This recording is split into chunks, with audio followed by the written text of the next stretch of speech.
Hey, Amie, Yeah, Juan. give me that beat. It's Baseball Shangri-La with Amie Cuevas and Juan Ramirez.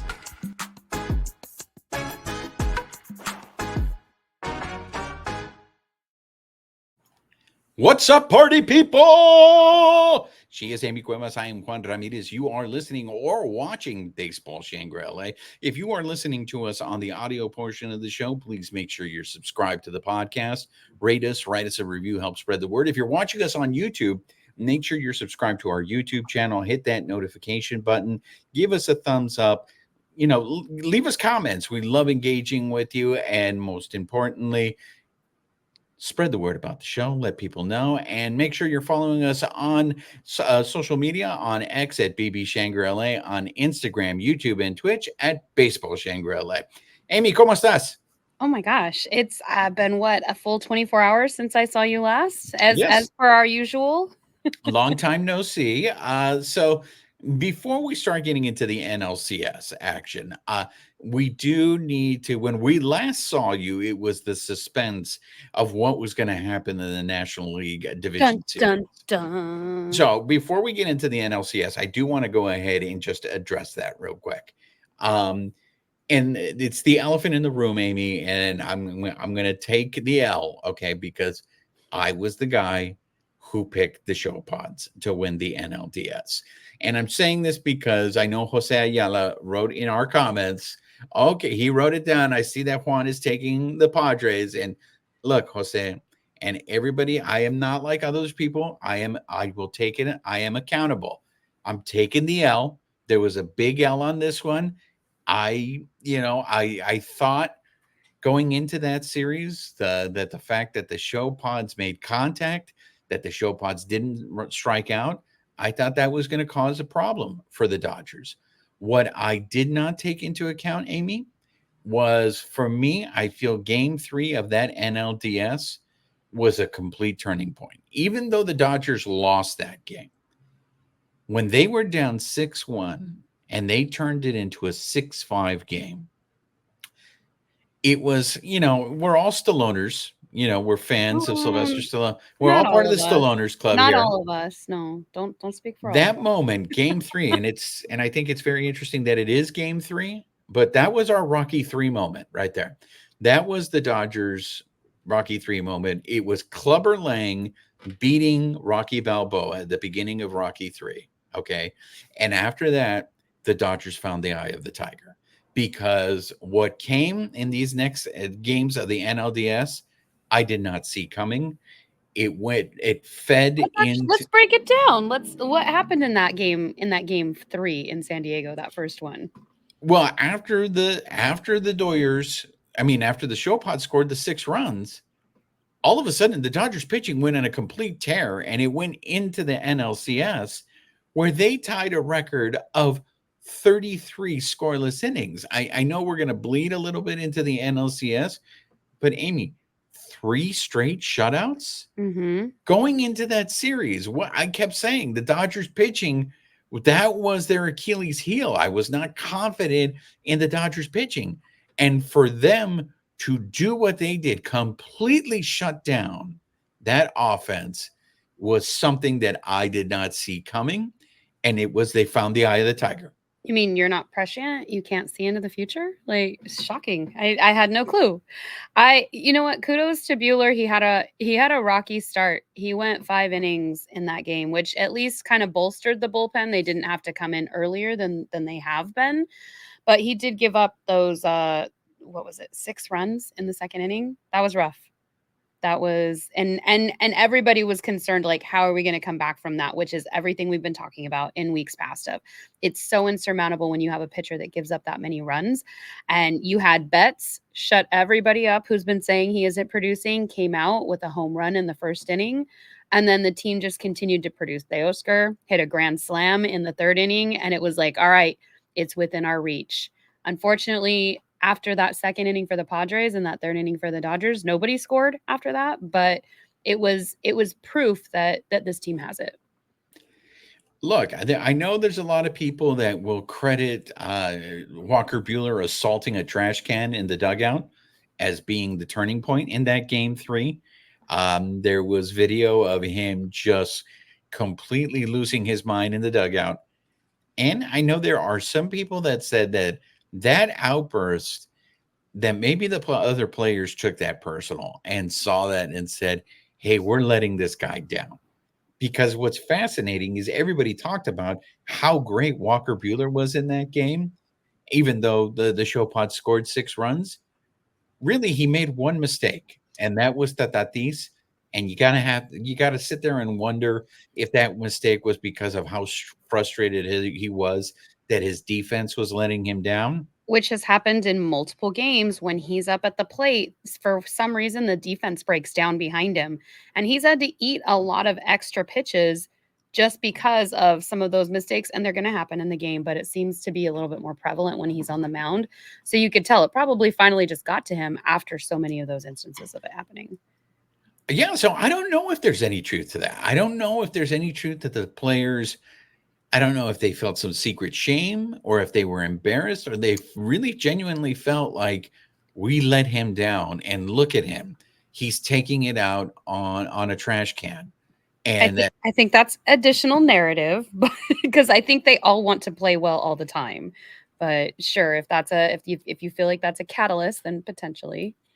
no, I think the more realistic storyline was it was Rocky 3. It was Rocky 3. It was that moment, at the beginning of game 3 where in Rocky 3, Rocky Okay, Balboa no, says, we have a lot of baseball to cover. he No. says, I'm scared. I'm scared. And after that, it turned around. They became the eye of the tiger right there. So I did not see that coming. And because that happened, Amie, it gave me a completely different feeling of what this team is. Mhm. I did, everybody says this team is different. This is not the same team that has been eliminated the last 2 times. Mhm. And it was at that moment from game 3 on that I started believing people. Up until that point, I was a non-believer. I get it. That doesn't make me a real fan. I totally understand what you guys are talking about. But up until that point, that was the first time that I've seen proof that this is a different team. I think that does a disservice to you as a fan, though, or any fan. Like, you guys are everybody's entitled to how, like we've talked about it multiple times on the show, how they want to watch baseball, how they want to experience it. If that's how you felt, you should not have to justify that to anybody. You get to feel that way. They did turn it around. That is in their benefit, but it's still at the same time, like, we all watch it and experience it differently. And I think that goes for how you were experiencing it up to this point. And if at that point you decided, you know what, I think they're going to come back, you get to change your mind. Like, there's no court of baseball here, or at least not in my mind, not on this show. So thank And you for saying what you said, but you're good. I want to thank you because you are the one that has convinced me now that jinxes do not exist. You do. I literally steal your words and I say I do not subscribe to that theory. And the reason why I say I do not subscribe and I am not a jinx is because both you and I were there on game 5 when the Doyers beat the Show Pods to advance to the NLCS. We were also there. Both of us were there when the Doyers won the division in the regular season. So I do not subscribe that I am a jinx. Look, game 4 was a game, and we can compare this to what happened in the NLCS, that bullpen game. I don't know if anybody had that on their bingo card, but that bullpen game was executed perfectly. And if you see what happens in game 2 of the NLCS, I hope it further enhances how rare it is for bullpen games to go as perfectly as that game 4 went. I mean, once that bullpen game went as it did on game 4, Amie, were you feeling even more confident going into that game 5? Honestly, this is where you and I are a little different. I'm literally watching it a game at a time. I want to win the series, but until we get to game 5, I'm just like, hey, game 4 was amazing. Like, the fact that we won 8-0 and we shut them out, awesome. I was more focused on probably the minutia of the game, the fact that Mookie hit another home run, Smith hit a home run, which, all of these players are getting so much flack in the media and from fans about, they're not hitting, they're not contributing in the postseason, and the postseason is hard. So for me, it was more celebrating all the little things that got us through game 4. And then, as we heard from like Kike before the game, he was just saying there's no tomorrow. We got to find a way to win today and win today only. The way I see it is these types of games are the ones we've been dreaming of since we were little kids. We didn't come here to win the NL West. We came here to win the World Series. So for me, it's like kind of like the team mentality. It's one game at a time. And then we came back in that game 5. And did you see that even especially after the 8-0 shutout? And then, the game essentially rode on Kike's first home run. And yes, Teoscar did bolster it later, but like that game was won on 2 home runs by the Dodgers. Like just amazing baseball. And before we go into that game 5, I do just want to acknowledge that Will Smith quote that you said that there is no tomorrow. Oh, that was a Kike quote. That was Kike before game 5. Okay, there is no tomorrow. So you know where that's from, right? Go for it. Rocky 3. Okay. That's from Rocky 3. There is no tomorrow. Okay. That is Apollo Creed. So just putting it out there. Look, it turns out that Kike's home run was probably enough. But again, I've heard this many times about that in the National League Division Series. The MVP of that National League Division Series was the bullpen. One of the things that we still haven't talked about, and look, we have to acknowledge, was Yamamoto in game 5. Yes. I was one of those people that was very nervous about Yamamoto starting game 5, just because I think the show pods see him really, really well. We saw what they did to him in the first game of the season. We saw what they did to him in the first game of the National League Division Series. At that point, I was starting to believe it's just a bad matchup. There are certain teams that have success against pitchers for some reason, one reason or another. They just see them really well. You could say that maybe the Cardinals are that team to Clayton Kershaw. Like Clayton Kershaw always seemed to struggle against the St. Louis Cardinals. Maybe that was what it was going to be for Yamamoto, that the Padres are just that one team. I did not expect him to go 5 shutout innings. You've also said, to your credit, though, that, maybe they got them at the right time. And I feel like that is all of baseball. Like, you can't script this stuff. So, like, yeah, he got tossed around that first time, but the next time he came back and you know what? Right matchup, right time, it worked out. So when you say getting them at the right time, I know that there was some people were throwing this theory out, and I don't know if this is real or not, but that the show pods had gotten into their head. And they got into their head in that game 4, getting shut out by the bullpen. Did you see any of that from the show pods? You think in game 5, they were just completely, because they were, I know that these was hiding in the dugout, according to some people. They didn't have that same bravado as they had in game 2 at Dodger Stadium. They didn't have that energy. I guess I just go back to baseball's hard, no matter where you're at, and your team's going to feel it. Sometimes our team is more businesslike in the dugout. Other times, they're right there, and you can see them kind of not acting up, but like they're a little bit more energized. I feel like, I don't want to say that they got in their heads, but like they're feeling the pressure too. Everybody's going to deal with it differently. So I don't really assign meaning to it, because to me that's just speculation. It's like, all right, cool, they were quieter those days. Good. We see less bravado. That's better for us. So I maybe they did, maybe they didn't. Maybe that's baseball's just hard. Oh shoot, David wants a taco. Sorry. Somebody check on David wants a taco. Those sirens are not behind you. They are on my main street. David's in the corner right now going, oh, hot water one, baby. Hot water her baby. Hot water baby. I think that it just comes down to, some people simplify it like I think it was a lot of jokes, but kind of not. We scored more runs than they did that day. We had better pitching than they did that day. And I think it just can be as simple as that. We're going to get into it in the NLCS, but it is one of those things. Again, you got to tip your hat to the Dodgers pitching, because I think they're the ones that, really carry the Dodgers into the next round. But I will say this, the fans, especially being there for game 5, the fans were a lot more energetic that day. And you also saw the pitchers kind of leaning into that too. So when Phillips came in and pitched the 6th, as he was leaving, he threw the I love you sign up to everybody in the stadium and got everybody even more fired up right before Vesia came out.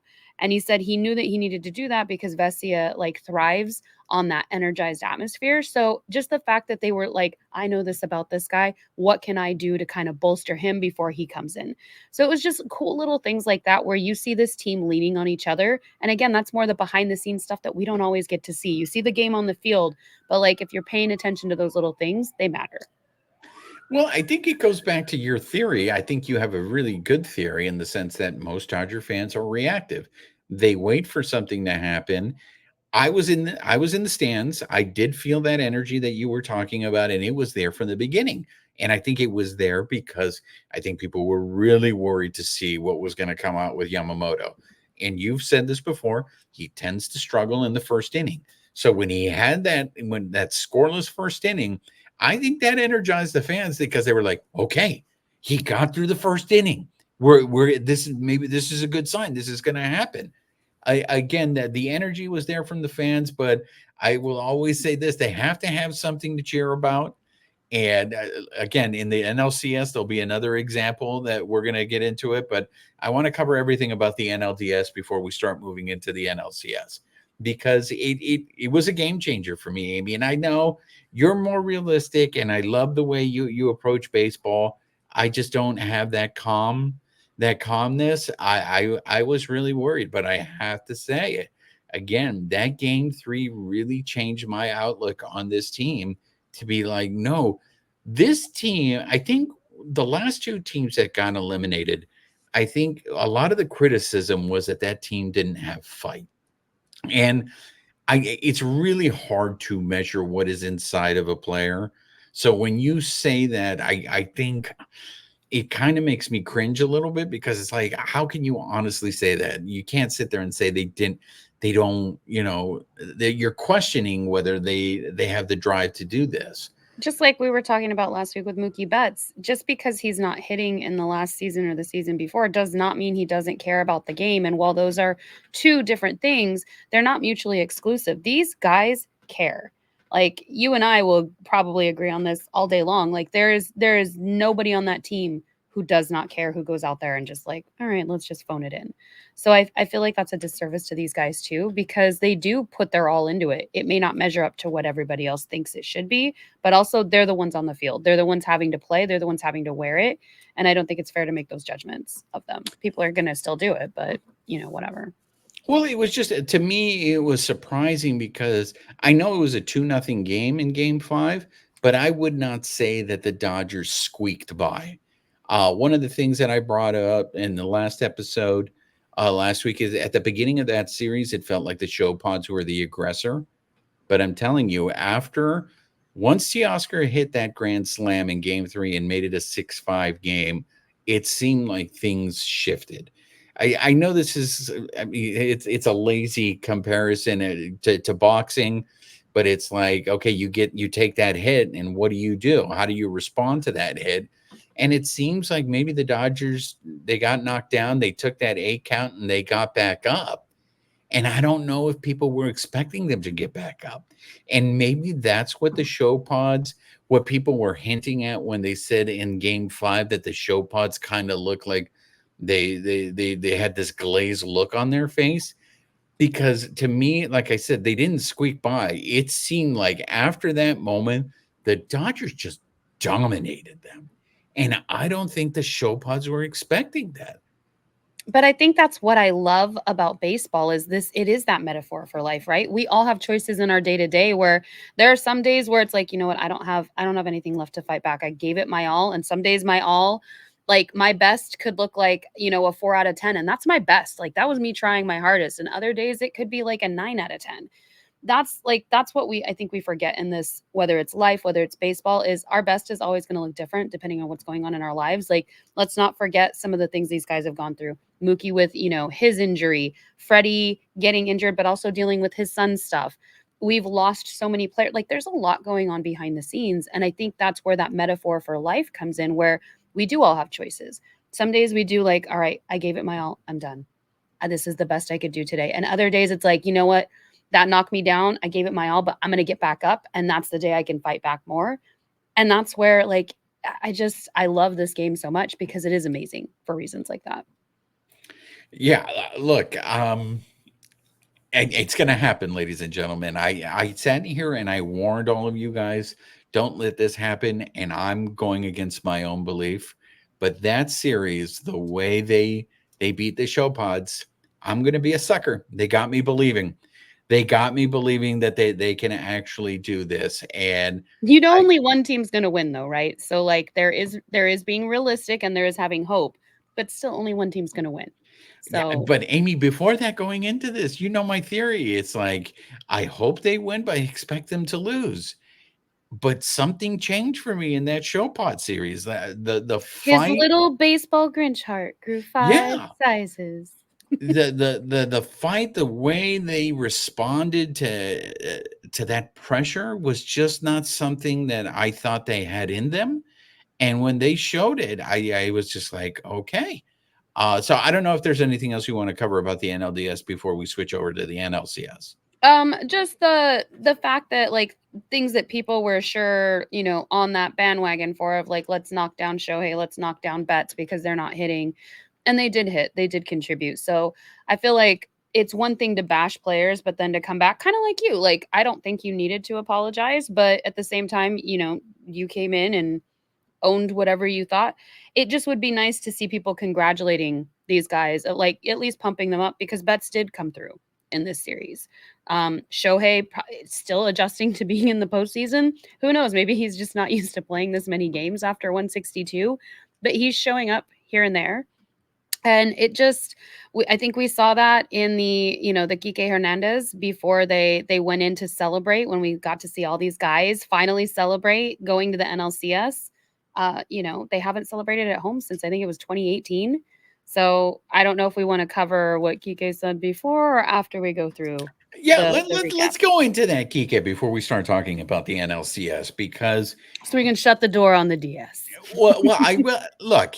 After the NLDS was over, what I heard there, especially on radio from Dave Vassay on Dodgers Talk, was there was a lot of love for Dave Roberts, and that Dave Roberts outmanaged Schilt of the show pods. That Dave Roberts had a great managerial, and this is a guy. Look, I will say, going into it, that was one of my concerns was that he would get outmanaged, and that decisions that he made.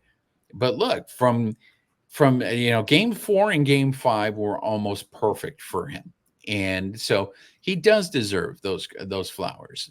Now, one thing I do want to point out when everybody is giving those flowers to Dave Roberts is Kike, and that was, if Dave Roberts had such a great series managing, why was Kike not playing sooner? Because that, to me, he clearly was a game changer. But this is the reason why you got Kike. Kike has a history of performing in the playoffs. So why did it take an injury to Miguel Rojas to get Kike down? Now it makes me wonder. So if Miguel Rojas never gets hurt, do we not see Kike? And I get it. This is coming off of game 2 of the NLCS, which was probably not Kike's brightest moment.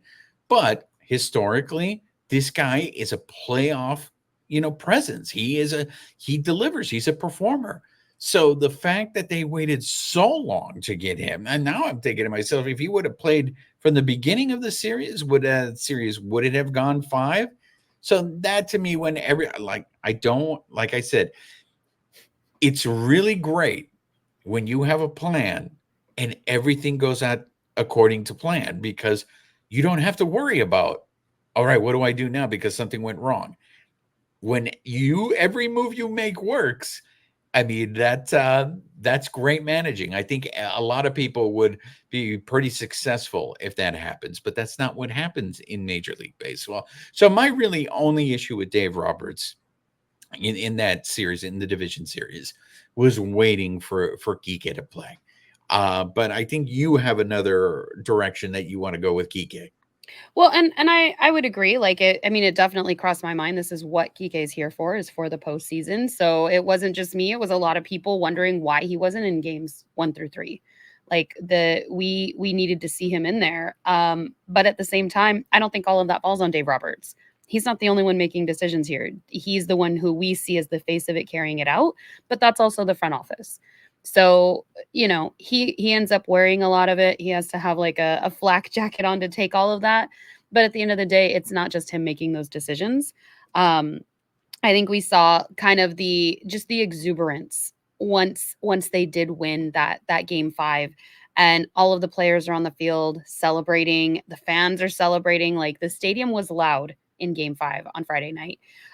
There was a moment with Ken Rosenthal with Kike doing an interview after the fact. I think one of the questions was, what is it about October that, that makes you shine? And for Kike, I think he answered this question multiple times. I like it, or I love Halloween, or whatever. And then there was that moment where, Rosenthal asked him that question, and there was a pause. Kike said, "Are we live?" And then he said the fact that we just don't give enough. Obviously, it wasn't blanked out for everybody on the media. I think the majority of the tweets that I saw from Dodgers fans, I think the majority loved that fire. They're using that also to bolster them, the team, whatever, into the postseason. And a lot of that, just that we don't give enough, came from a lot of the fans that did shoot down the team before they were even out of the season. Max Muncy, had something to say about that too. Like, for the 80% of fans that didn't believe in them, inside that clubhouse, they believe in each other. And I think that is a very big message, because that's something that's close to my heart from fans of, like, I don't believe in tearing your team down. But again, I say other people watch the game differently. They experience fandom differently. But I think that encapsulated it for Kike. It's unfortunate that it was on live TV, because there are a lot of people outside of Dodger fans that are actually upset about what happened. No, I think you nailed it. I think it is. I think the Dodger fans all loved it. But it was outside Dodger fans. A lot of national media were critical of Kike for doing that, and they thought it was unprofessional. And look, I think it is a fair criticism. I think it was one of those things that if Kike would have just said it and said, "We don't give an F," I think it's like he still would have received the criticism. But there isn't, even if he's asking if we're live, is he assuming that it's going to be bleeped out? And he just wants the emphasis on what he's saying. And so he's assuming that the network would bleep that out, because isn't that the responsibility at some point? I don't think I bet I could be wrong. I don't, the way he did it did not come off to me as he was expecting that the broadcast would bleep that out. I'll take that off him, because that's not fair of me to put that on him. I assumed that would be bleeped out, because if it is something that is live, we hear cuss words all the time. There's a delay and it gets bleeped out. So I'm not going to put that on him. I'm going to rescind that. But the expectation for me when I was seeing people getting upset outside of the Dodger fans is like, I'm not calling anybody, like, to me it was an accident, is what I'm trying to say. Like, it wasn't him trying to, like, get around the, what is it, FCC standards. It's not, if a network made a mistake, they made a mistake, like, whatever. It's just, okay, this was the emotion of the moment. And we are watching an adult game. I understand that children are watching it too, but it is also an opportunity to have those conversations about words we say and words we don't. Yeah. And that to me, I think is the difference. I'm sure I have not had this conversation with people in the national media. I don't believe that was accidental. I think he may not have known he was going to say it until he was in the moment. But for me, when he says, "Are we live?" and you hear yes, most people go, "Oh, okay, I better watch what I say." But he didn't. And for me, that was, look, I think he was trying to make a viral moment there. And like I said, all the time, I think he was playing to the Dodger fans. I think the Dodger fans loved it. That was his audience. But you're going to have those other people that clutch their pearls and sit there and be like, "Oh, this is," and look, they have a right to be offended, whatever. For me, that doesn't, because I don't care. Like, that language to me isn't but then again, if I had a kid, and look, I'm going to be realistic, because that's how I was as a kid. I was cussing in elementary school. I was cussing in junior high. Did I cuss around my parents? No. But I mean, I was aware of that language, and I'm assuming kids are. But again, it could be a teaching moment. But for me, what was obvious, though, Amie, is from the examples that you just gave of Kike, of Max Muncy, they are very aware of what is being said from them about them. Mookie The had to turn off his social media in the games preparing for the last half of the series because of the negativity. Like that makes me sad. Like, well, but not only that. Okay, we have the example that the Dodgers are aware of it, and look, they won and they proved everybody wrong, and they were able to go ahead and throw it in everybody's face. But then let's look at what happened on the other side in the other clubhouse, because the show pods are also very aware of what people were saying about them, so much so to the point that that same Rosenthal wrote a pretty scathing piece about Manny Machado.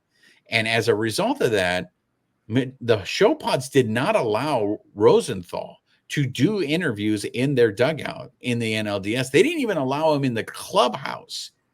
That was them sticking by Machado. That was them saying, hey, we don't like what you did. And so these guys, these players are very aware of what's being said about them, what's being written about them. Now, is Rosenthal, would you say that Rosenthal's article is fair? Yeah, there wasn't anything in that article that Machado didn't do. And that is something that Machado has to deal with. That those were things that he did in his past. Those are things that people, that in a sort of sense is his legacy. It seems like he's trying to get away from that. But I thought it was very, I thought it was very interesting. Eric Hosmer, who was a former show pod, who played on that team and was basically run out by the show pods. Eric Hosmer said, and I think this is what this show's about, Amie. Eric Hosmer's like, why would you write that article? Like, if you're here to celebrate baseball, why would you write an article then just completely crapping on a player when you start the article by saying, look what a leader he is, look how great he was? Because in game 2, when the tensions were getting up, you saw Machado bring everybody together in the dugout, right? Huddle all the rest of the show pods players and go, hey, come on, let's use this, let's go out there. And then, you know, they finished off that game. You start off the piece with that story, and then after that, you just completely just focus on the throwing of the baseball towards Dave Roberts, which, did you see the fact that Dave Roberts came out and he said he basically used that as motivation for his team, that he overplayed, so to speak, the reaction that Machado was throwing at him? mhm. And so again, not only are the players, but you know, everybody here is aware of what is being said about them, and everybody, it's the psychology of the sport, right? What Dave Roberts did was he used it to motivate his players to try to get them to win that series. So I do think it's interesting what you said there about how aware all these guys are, but there's also the other side, right? Because there is a team that didn't win. And I think some of that speaks to mistakes being made. Did Ken Rosenthal think that was going to be the reaction to his piece when he wrote it? Probably not. He learned from that after being shut out of, the clubhouse and not having access to them during Do you that think next they were game. right to do that? Right to do what? To keep him out of the clubhouse and keep him out of the dugout? It doesn't matter what I think. It like they did it. To me, it really does speak to everybody makes mistakes. Rosenthal, if you want to call it a mistake, he did end up, kind of rewriting something later, making up with the team. They smoothed it over. But again, that's kind of where I think with this game that it feels like many people want to hold this up as like, well, you messed this up. There's no coming back from it. But I think this game gives us lots of opportunities to be humble, to come back from that. Rosenthal learned a different way to go about it, and he was granted back access. Kike apologized after, making that mistake. The same thing happens on the field. Yamamoto didn't pitch the way he wanted to in that first game. He went back in, he did the work, and he held himself accountable and came back in. I think that's the piece that we're missing in fandom, though, a lot of the time, is that you get to come back from it. You get to try harder. This game is a game of failures. Life is a game of failure. Every failure that you have is an opportunity to try harder and come back. And I feel like if we all maybe embrace that a little bit more, then this game might be a little bit more enjoyable for people versus just the very black and white. It's this or it isn't. It's a human game. So I guess for me, it's just people are gonna make mistakes and hopefully bounce back from it. I will say I am surprised. I mean, I'm glad that his teammates and that the organization stood behind Machado, but I am surprised that they were allowed to get away with that. I would have thought that Major League Baseball, especially with a TV partner that needs content, did not enforce that and say, hey, we understand how you feel, but this is part of the game. They are a partner. You need to allow access, because if they were, I mean, if the Dodgers did that, if they were like barred somebody, some reporter from their clubhouse For because sure. they wrote something critical, I don't think it would be a good look either. I'm But not saying that that was right or that they should have done that. The fact that it did happen, to your point, like I'm surprised nobody did step in. But after the fact, like I guess because we're already a week away from it, like did it set a precedent? Because now if players don't like what somebody writes about them, now they don't have to speak to them. I don't know. I mean, time will tell on that. because Muncie is, for those that aren't familiar with what during the celebration, Muncie reference 80% of you picked us to lose. I think that's a direct reference at all the writers on The Athletic, or basically all the baseball writers that, including ESPN, that picked the show pods to win that series. I mean, maybe I don't without having somebody add additional context. I'm not comfortable speculating on that because is he talking about the fan base? Is he talking about media? I don't know. To me, it is fascinating, and maybe it's just because of the age that we are, because we have so much access, because we know so much about these people. This was not the way it was when I was growing up watching baseball. You really didn't know every single detail. That's where So sports writers did come in. They gave you that behind the scenes access. So I do think it is, I feel like, a little bit of a learning curve. So when you see guys like Kike and Muncie and even Dave Roberts, I don't look, I think everyone knew he was doing this to try to motivate his team. I myself thought it was a little out of character for him to be doing this, because the video was not conclusive for me in terms that Machado was throwing the ball at him. So I did feel like this was much ado about Oh, nothing. are we talking about Dave Roberts? Yeah. Okay. So I was just like, why? Like, part of me was like, hey, this is kind of embarrassing. I was like, bro, if this is Manny Machado, if he wanted to hit you with that baseball, he would have hit you with the baseball. And then that's when I realized, oh, I know what he's doing here. He is trying to motivate his team. And not only that, he's trying to take the attention off of the fact that his team just lost 10-2, and put the attention on him. So it's all the psychology. It's all aside from like what happens on the field, there's also the psychological aspect of sports that it's intriguing to me. Yeah. Yeah, and it's intriguing to see like what sets people off and what doesn't. I mean, much like the Kike's, post-game comments versus like other things in the game, and it's like the weight that different people give to different things is just, it's always interesting to see how it plays out. Like, okay, we hear people say worse things on non-network television. Like let's look at the context of the moment. He just, so Yeah, I mean, there's a great example. I don't know if you ever saw this, but John Ireland was interviewing Shaq after a game, and that he clip has made its way around again. exactly. And John Ireland, I think, did the right thing. He reminded him, Shaq, we're live, but Shaq pulled a Kike and was just like, I don't care, And look, you get caught up in the moment. Like I said, I don't know These if guys are amped. They just won the game. Like I'm not excusing it. Like he did do it. I'm not saying that he didn't. But and I get it. Like I'm like you. I don't know if he needed to be excused for doing it, but my morals, my standards are not the same as everyone else. So just because it wasn't offensive to me doesn't mean that it wasn't right. offensive to someone else. And I do see the point. You're watching something on TV. It's a sports related event, but Look, it could happen. It's the same thing. It's like when, like for me, whenever I hear anyone after a game and they sit there, oh, I want to thank God, I always sit there and go, so God wanted the other team to lose? Is that what you're saying? Right. You Well, know, and I think it goes to something you said earlier. Like you swear in your real life. You swore as a kid. There was a time and place though. You didn't do it in front of your parents.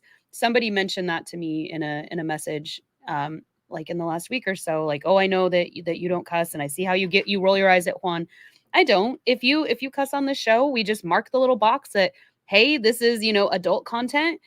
I'm I'm the not. reason we're adult content, ladies and gentlemen. I'm just letting you know No, all but that. peeling back the curtain a little bit, I make a concerted effort not to curse on the show, mainly because I think that there is a time and place, and I think that as we discussed in our first episode, women are held to a different standard professionally. While I may do it in my everyday life, I make an effort not to do it here because you and I have different standards of how we're viewed in the media, how we're viewed by people. You can cuss and people won't even bat an eye. I say something and it's like, "Oh, that woman, oh, she said that." And I You don't kiss your I mom don't in the mouth? exactly. Exactly. And so I can't afford to make some of the mistakes that other people make until we have a more equal playing field. So just to kind of put that out there too, it does depend on the situation and there is a time and place for everything. So just remembering that we're all human, these players, the media, people, fans, we're all human. We're doing the best we can. Like we all experience life differently. Anything else on the NLDS before we go to the NLCS? No, I did see a tweet that was really interesting since they were transitioning into the championship series that, since the Dodgers are always, being basically harassed for playing checkbook baseball, the payroll for the New York Mets is $317.8 million. The New York Yankees is $309.4 million, and the Dodgers is $241 million. So right now, out of those three teams, they have the lowest payroll. And I know Wait, the people will Dodgers are cry, but they're 241? yeah, I but thought people they will were say, well, all over it's 300. deferred. According to that tweet, I'd have to grab the source of that. Let me do that while we're Well, still I do know that the Mets are the highest payroll. So, um, as we go into the NLCS, the last thing I want to say about the NLDS, and that is, I thought it was a great NLDS, especially. and I mean, the that was from Fox Sports, by the way. So okay. those are their numbers. I thought it was a great, not only the Dodgers in the Show Pod series, that to me was really exciting. And I know ratings wise, they were very happy because I think the other series also did numbers. The Tigers and the Guardians series, in terms of ratings, did numbers. So I'm glad that viewership was up. I'm glad that people are watching it. As stressful as that series may have been, the fact that it went 5, I think was great for baseball. That being said, going into the NLCS, Yeah, there I were 4,098,000 viewers watching the DS on Fox and Fox or FS1. yeah. So for me, like I was expecting it was going to be the Phillies in the NLCS. So I was surprised to see that the Metropolitans. I mean, look, the Metropolitans, as they say, have this magic going on that's been going on since the Dodgers beat them in New York and basically had turned their season, over. And everybody thought, oh, that's it. This team's packing it in. The season's over. But since then, the Mets have been in a tear on a tear. And look, Amie, I know on paper, a lot of people are like the Dodgers should beat the Mets. And I know, again, Dave Vassay, as I was driving home listening to Dodger talk after Game 5 of the NLDS, Dave Vassay said he was surprised. He'd be surprised if this series, the NLCS, the Dodgers and the Metropolitans, goes longer than 5. And I just sat there and I remember Vassay saying when everybody was picking the show pods that they were giving too much respect to the show pods. And I'm like, bro, I feel now you're not even giving enough respect to the Metropolitans. All the Metropolitans have done have eliminated division winners in this playoff. Okay. The Brewers, division winner. The Phillies of Philadelphia, division winner. And now they're going up against the Dodgers, who have not only a division winner, but the best record in all of Major League Baseball. Have we learned nothing from years past or even just from the segment before? People are going to say things and it's going to be their opinion, but it's not like he's not speaking for all of the Dodgers. Just like you pick the Padres, like people have opinions in the moment. He could have already changed his opinion now that the series is tied 1-1. So that's the thing about this is things are always evolving. So you might ask Vasse now and he might have a totally different opinion. Oh, yeah. Everybody is changing their opinion now. And that's why I want to say, look, I picked the Doyers in 7 in this series. Okay. So before everybody, I know Jose Ayala, you're going to write down, I'm picking the Doyers. I've learned my lesson. As I said, that NLDS completely changed my opinion. But I do think this is going to be a long series. And I thought this before game 2 happened that and I want to go back to something you said, Amie, about the division series that I feel the NLCS does a really good example of. And especially with this team, but game to game, you just don't know what version you're going to get. Like in game 1, things went the Dodgers what they went 9-0 in that game, right? And then game 2, we're going to get into it, but there are some ridiculous numbers in game 2 that a lot of people are going to be like, how do you explain that? That doesn't make any sense. It's But baseball. wow, this might Done. be a record, ladies and gentlemen. At the 46-minute mark, we get our first It's Just Baseball. I don't say it's just base. You add the just, and that diminishes it. It's baseball. It's baseball. I'm sorry. My bad. 1,000 pardons. 1,000 pardons. What are your thoughts of the first 2 games of the NLCS? I mean, wow, like they were opposites of each other, that's for sure. Like the Dodgers came out swinging, especially, Flaherty was getting a lot of flack going into that game. Like you heard a lot of chirping about like, oh, how much length is he going to actually give the Dodgers? That guy went 7 scoreless innings. He threw 98 pitches. He got 2 hits, no runs. He walked 2. He struck out 6, no home runs. That guy has a 2.92 ERA. Like great job after that game 1. Like kudos to him. Yeah, I mean, Jack Flaherty, when people would say, hey, he's the Dodgers ace, that performance, that showed that he was the Dodgers ace. And he was the one that continued the streak. Like I said, 33 scoreless innings going from the end of the Show Pod series into the beginning of the NLCS. I mean, yeah, give that man his flores. That was just a great performance that he gave. But especially with our pitching decimated the way that it has been. The fact that they went 33 scoreless innings, and what you hate is like having so many bullpen pitchers come in because you never know what kind of day people are having. Like that was pretty impressive. And the team came behind him and bolstered him with small ball through that whole game. And going back to the NLDS, I forgot to mention this, and that another reason why it was so huge that Yamamoto gave the performance that he did, not only because it helped win the game, but because he went 5 innings, they didn't have to go that deep into their bullpen. But more importantly, they didn't have to use Flaherty in that game 5, which allowed Flaherty to start game 1 of the NLCS. Before we start going into the rest of the NLCS, Amie, do we have updates in terms of the roster? We probably should have gone with that for the NLCS. I mean, I have a few here and there if you want to fill in the gaps. I mean, Vesey is out this time because he has an intercostal side injury, so something with his ribs.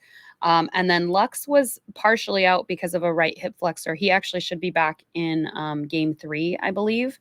So we'll see him there. And I believe Yamamoto is the game 3 starter, if I'm not mistaken. Bueller. Walker I'm Buehler. sorry, Bueller. Sorry, Yamamoto will be the game 4 starter. I'm trying to get all my notes. That's correct. Order here. Yes, thank you. I honestly, it seemed like Gavin Lux was not going to play in game 2, even if he didn't have that hip issue. The Metropolitans had a lefty on the mound and Sean Manaea. So it'll be interesting when the Dodgers see Jose Quintana, if Lux plays, or if they'll go with that same matchup that they did in game 2. And he's having a little bit of a rough time right now, so maybe giving him some rest will, help him with some of that offensive production too. Look, it's a good problem to have because once again, you find a spot for Kike. One of the things that in the first 2 games that really, when you look at it, Amie, is each team basically threw a bullpen game and lost. That first game for the Metropolitans ended up being a bullpen game. Kodai Sengai, I don't think they they expected him to go deep into that game. So I think it was going to. He went an inning and a third, essentially. Maybe they were hoping he would give them 2 or 3. But I don't think they were expecting much length from him. So in a sense, they threw a bullpen game. The Dodgers beat them. The Dodgers threw a bullpen game, and the Metropolitans beat them. Look, we're going to get into some crazy numbers in this series. But the first thing I want to address is, so I was there for game 2. Okay. And Amie was there actually for both games, but I was there in game 2, and I just want to share this quick story real quick before we break down. But so I pulled. I always would hear these stories about parents pulling out their kids out of school and surprising him and go, "I'm taking you to a playoff game." Because back in the day, there were more playoff games during the day. Now with television, most of the playoff games are at night. I never thought that I would have an opportunity to do that, and I was able to do that in game 2. I pulled her out of school. She didn't go to school, and we went to a playoff game. Tell me why, Amie, she went to school today. And I guess what happened was yesterday when they were taking rolls, she was the only one that was absent from school, and the teacher said she's probably at the Dodger game. Smart teacher. There you go, right? She's got a reputation right there. Look, for me, that bullpen game, it's a 7-game series. It's not a 5-game series. So I know what the Dodgers did in game 4 of the NLDS. Everybody assumed they're going to do that again in game 7. But you're playing more games. You really got to be careful how you use that bullpen. I think the plan all along was you were hoping that you would get some length from Landon Knack. Well, it was very clear from the fact once he came into that game that he was having a hard time throwing strikes. And when Viento took him deep for that grand slam, right before he hit the grand slam, I looked at her and I said, he's going to hit a home run because he's going to throw it right down the middle because he doesn't want to walk him.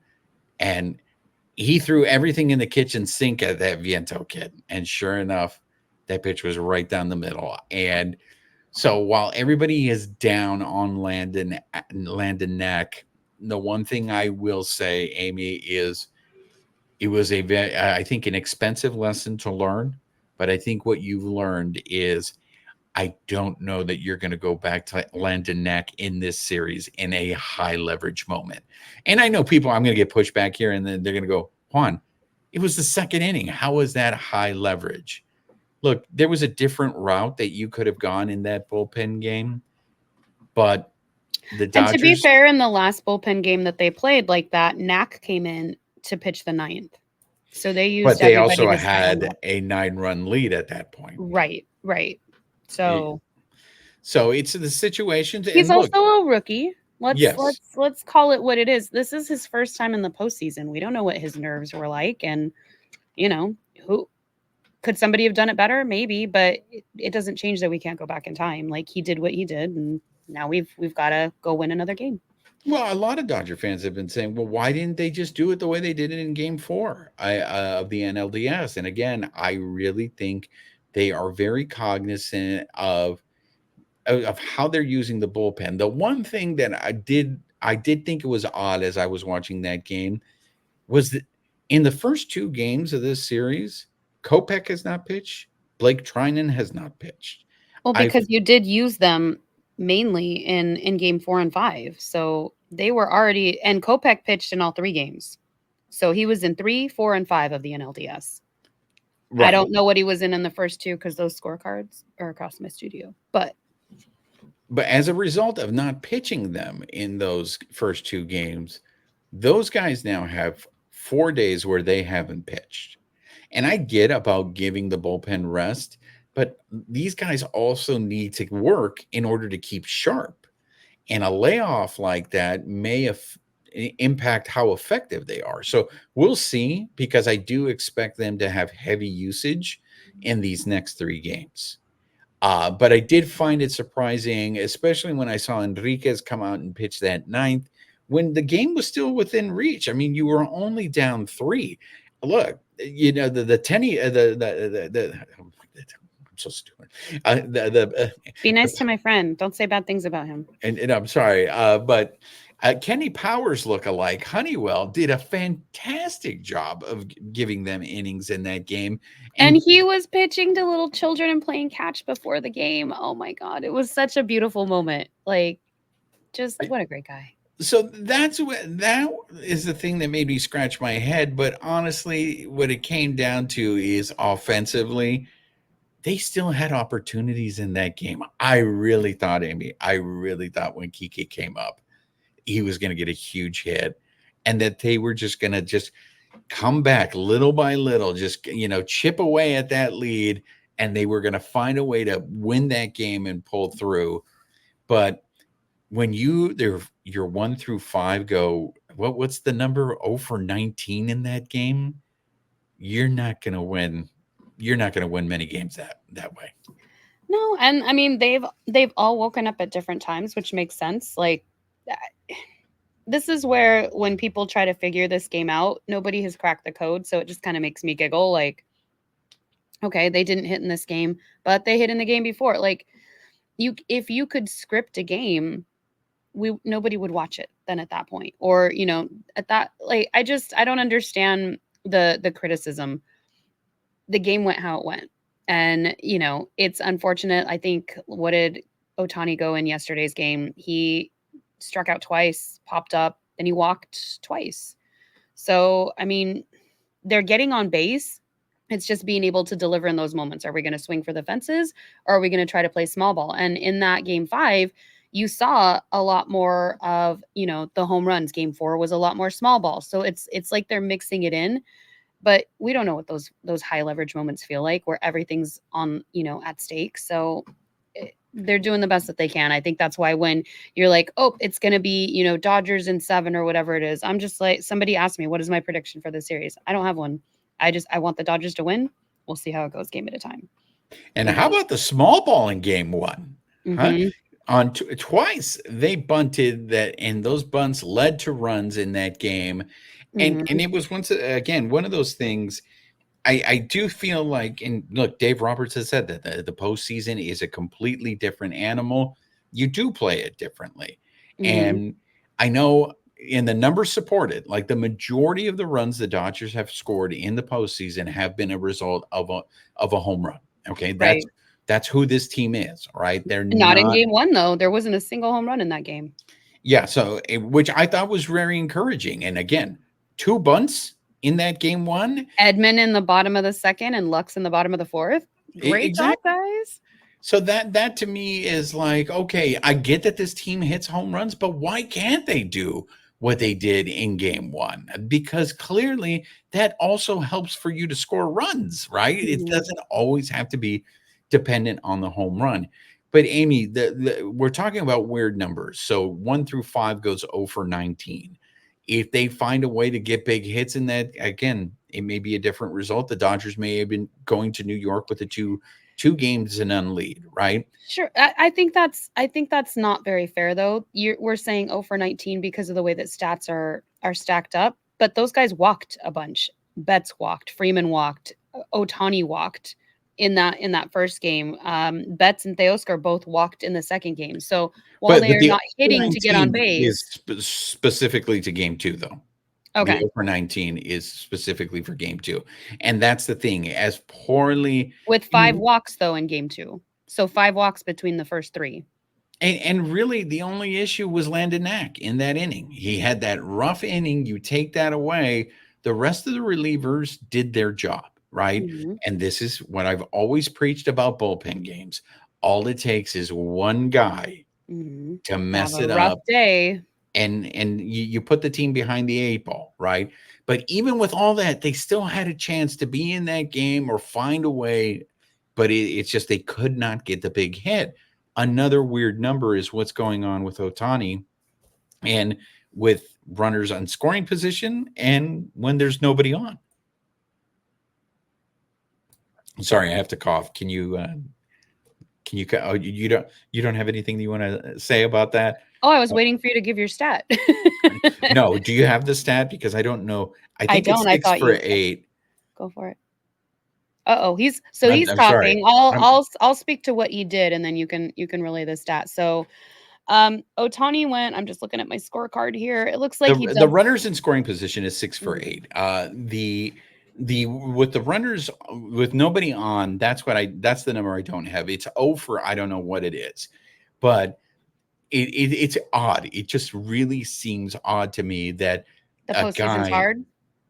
well, not, but to have the amount of success that he has with runners in scoring position, like that's insane. 6 for 8 with runners in scoring position. I just don't. It's so extreme to me that He when was struggling with that though, I think earlier in the season too. I think it was like of the what wasn't it like I want to say it was either 30 or 60. I have the number in my notebook somewhere. But out of all of those, like 59 games or something were without runners in scoring position for his home runs. And then, like one game had it in there. That is not the stat. Please don't quote me on it. But he's had some challenges with the runners in scoring position where it's like it's hard. He's obviously not doing it right now. We want him to get better. Hopefully he's studying up on that. I, look, the show pods pitching really did a number on him in that first series. And look, that's a really good pitching staff, right? And I think the Metropolitans are not getting enough credit. Like Sean Manaea came out there, and I think people still have the image of an old Sean Manaea that's really struggling and expect that, but that's not who he's been in this run lately. Sean Manaea has been really good. And look, I am a little concerned with Shohei when it comes to left-handed pitchers, and not just Shohei. I know this was something in the past, and this year, if you look at the numbers, the Dodgers have been better against left-handed pitchers. But it always seemed like historically, you throw a left hand in there, and they're just going to shut down the Dodgers. So the fact that the Metropolitans have two, we're going to see Quintana again, and look, these guys are pitching really, really well right now. So I would and you like to. don't think they've all watched tape on Shohei, what he likes, where he hits at the plate? Like this is the part that gets me. Like, yes, we want him to hit. I bet just as much as we want him to hit, he wants to hit even more. And with that in mind, the opposite team is doing their homework because they want to shut him down. Because if they can shut him down, that helps to cripple some of the psyche of the Dodgers. So to me, it's more just okay. This is kind of where we're at. Hopefully they crack the code and he starts hitting in the next couple games. Well, a bunch of Dodger fans have been asking me, and I want to get your opinion on this. Is like because of those crazy numbers and how good he is in runners in scoring position, do you drop him in the lineup? And like I get what they're saying, but Where do you I put him? also I think they want him to hit second. They want them to flip Mookie and him.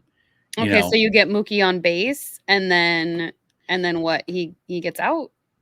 no, So because Shohei is hitting with runners in scoring position. So that's what the whole feeling is he's clearly hitting better when there's runners on base. So if you put Mookie in front of him, will that make him, look, you already have a runner on base and he's gonna because they need the stars. They need, in that game too, it was a little distressing to see the number of pitches that Mookie swang through. But look, this is the playoffs, man. You're going to face good pitchers, or at least pitchers that are hot and pitching really well. I don't think the numbers that Vientos is putting up for the Metropolitans, I think, are ridiculous. And we have to acknowledge the fact the guy's almost hitting 400 in the playoffs. Okay. That's not common. Look at these guys in the Dodgers. Guys, here's another extreme. Will Smith is hitting under 100 in the playoffs. So, and look, this is an all-star. This is a guy who, by the way, he's a finalist for the Gold Glove. So congratulations to Will Smith.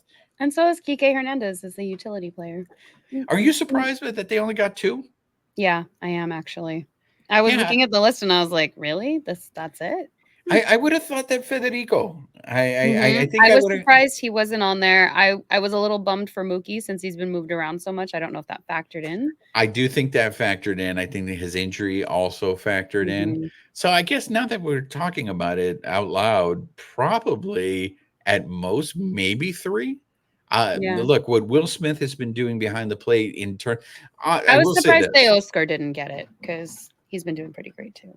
I think that's also a reputation thing. I think Teoscar is not known for his glove because some of these finalists, I feel like, oh, they're there based on reputation.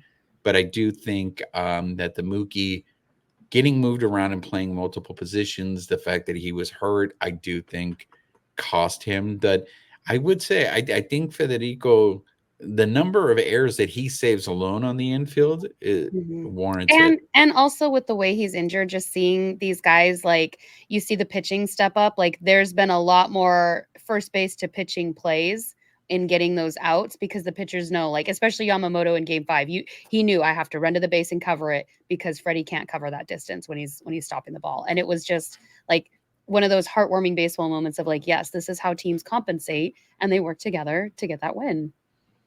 Yeah. So look, to me, I think as the Dodgers go to New York to play these middle games 3, 4, and 5, I think they're in a good position. They have their 3 best pitchers going. You hope that the Walker Bueller we see is the same one that we saw in Santiago. They just play better defense for him. He thrives in those high leverage situations, so I think he's gonna come through again.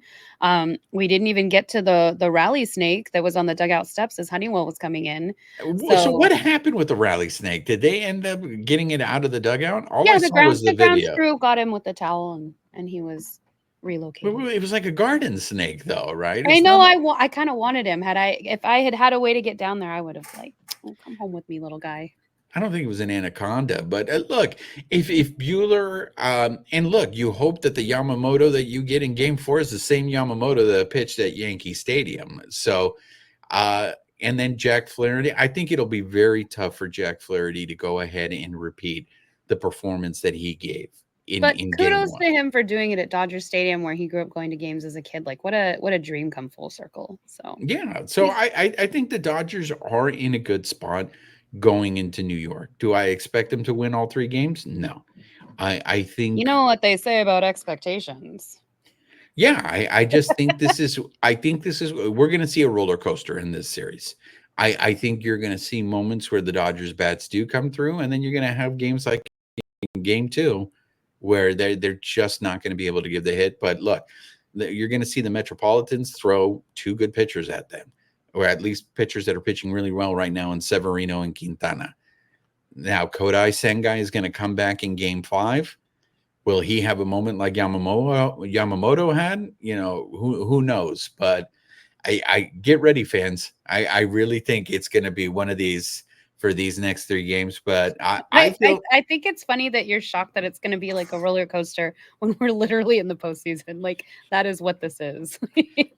well. I mean, the thing is I don't know if you see this much extreme in the playoffs. Like I Really? feel like Yeah, like I feel like usually like every game is close. It's like every game is stressful. So when you see a 9-0 game, like look, that game in the Show Pod series in the NLDS, you had a 10-2 game, you had an 8-0 game, right? And then the other games were really close. So that's for me. I just To me, expect that's just indicative of people having like really good days while another team is not matched up so well that day. And I think that's just part of the roller coaster that is the postseason is that's going to happen. Like you're going to have you can't predict or script this stuff. It's not going to necessarily always be close games. It's just guys are going to play their hearts out and you're going to see it all out on the field and hopefully the best not hopefully the best team will win and hopefully it's ours. yeah, I've got my rally banana shirt on right now. Like, come on, let's go. Yeah, now let me ask you this as a fan. Do you want them to just win in New York and just go to the World Series, or do you want to be greedy and you want them to come back to LA so you can go ahead and see them play in a game 6 or a game 7? I want them to win. Honestly, I would want them to win as quickly as they can just to rest there because they've clearly overcome the bye situation that we've had challenges with last year because that bye bought us extra time to rest guys.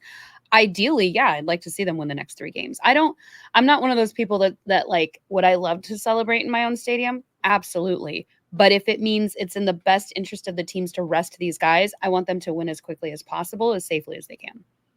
So Yeah, so I'm left scratching my head, Amy, because through first 2 games of the NLCS, it's tied 1-1. I still really don't know what I can say because, like I said, each team has won a bullpen game. I mean, and I mean, not that they pitched a bullpen game, but they won the game where they were facing a bullpen game. If you that might makes even sense. say that's, I don't know, that's baseball. Like, Oh, there we go. There too. Another one. Another. If for those of you playing at home, if you've turned this into a drinking game, you can now have your second drink. okay. I will say this before we close out because Houston, we have a problem. Clayton Kershaw did mention before the game that he's hoping to come back for next year because he had that shoulder surgery. He wants to make use of it. He did have some bad luck with his toe. Because he has a player option for 2025. He told the broadcast team before the game he wants to come back next year, give it a go, and see how it goes. Now, when you say hoping, I thought he was saying he was coming back. Is it still up in the air? No, no contract is. I mean, I don't. The Dodgers still have to kind of, if he has If that it's a player player option, option, then sounds he like picks he it up. is. Yeah. If I'm saying hoping because we don't have anything definitive contract wise legally placed out. If he's got that option and he's going for it, sure. But until I see it come across the news desk of like, yes, this is solidified. Yeah, Me, with I'm a like, player with a player option, that's all worked out. So it's just a matter of him picking it up. So if that's the way I interpret it, is that he's saying he's picking it up, he'll be back here. And look, honestly, I'm sure this is not the way he wants to end his career. You know, I don't know how many starts he officially ended up making this year, but I know this is not how he wants to end his career. I hope that he gets a chance next year to finish out because it does seem every year now it is becoming a struggle for him to finish a season to play. So I would like to see him at least get one more chance. I don't expect him to play a full season, but at least to be able to finish the season he had with the team. seven starts this season. Yeah, I don't know if that's how you want to end your career. You do 7 starts and then you basically your season ends because of injury. I hopefully he gets a chance maybe to do something like he did this year, but he stays healthy enough where he finishes the season because look, I think the writing is on the wall. I think he is. The only detriment I see is taking a roster spot if he can't go through the whole season. But if he ends up, I don't want him on the IL, obviously. So it's just if he can do it, I think it's positives for the team. Look, I see what you're saying, but it's all going to depend on what they do in the off season because honestly, right now, Amy, they need him. Because they have a bunch of pitchers. No, that's what I'm saying. That's the extreme. Like you're already hearing some people grumbling about like, well, it's a roster spot. Like that to me right now, that would be the only detriment. But if he can come back and he can pitch and his toe's not an issue, he did pretty decently last year. So look, I mean, one of the things we didn't mention on the show, but it was announced that Gavin Stone is having surgery and he won't be pitching next year. So that's one pitcher. They haven't announced what's going on with Tyler Glasnow, but there might be a chance that he might be out and you're not going to see him next year. So the Dodgers are going to have huge questions in terms of, look, they don't have enough pitchers, so they're going to have to go out there and sign pitchers. Now, Blake Snell, you probably think Blake Snell's going to opt out of his deal. Well, he's going to be a free agent. Will the Dodgers go out of necessity, try to sign him because they don't have pitchers? Well, and that's we can save that for the hot stove in the off season since we're crashing and burning. Houston. Okay, that's going to do it for this episode, ladies and gentlemen. Look, this is a supersize. This is a fluffy episode. You know, we're having postseason fluffy episodes. Look, this is the only episode we're dropping this week, ladies and gentlemen. So again, next week we will hopefully be talking. So games 6 and 7 would be Sunday and Monday. We'll figure it out. We'll let you guys know. So hopefully next time we talk to you guys, We're talking about the Dodgers going into the World Series. That would be ideal. If not, it's going to be a completely different episode. All right. So Everybody that's going get your rally bananas out. Exactly. So that's going to do it for this episode. Once again, if you were listening to us on the audio portion of the podcast, please write us, write us a review, rate us, help spread the word about the podcast. If you're watching us on YouTube, make sure you're subscribed to the YouTube channel, hit that notification button, give us a thumbs up, leave us comments about anything that we talked about in this supersized fluffy episode. And make sure you're following us on social media on X at BB Shangri-La, on Instagram, YouTube, and Twitch at Baseball Shangri-La. She is Amie Cuevas. I am Juan Ramirez. Nos despedimos con un beso. Amie, say goodbye to the people. Goodbye, people.